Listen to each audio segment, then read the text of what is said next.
based.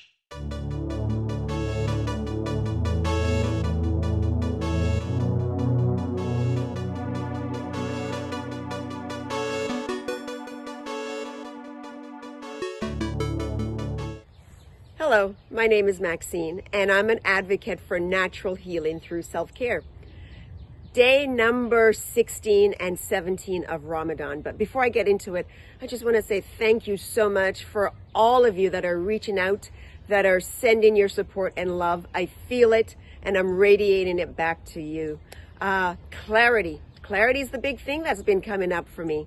Clarity in where to place my professional interests, so my dreams and my desires come to fruition. Clarity with my personal time, where to place it so I can have maximum joy and just enjoy my life. So I just want to remind you that self-care, your time, your attention, your focus, you are worthy. Pay attention if you want to get the best out of what life has to offer. Self-care, you are worthy.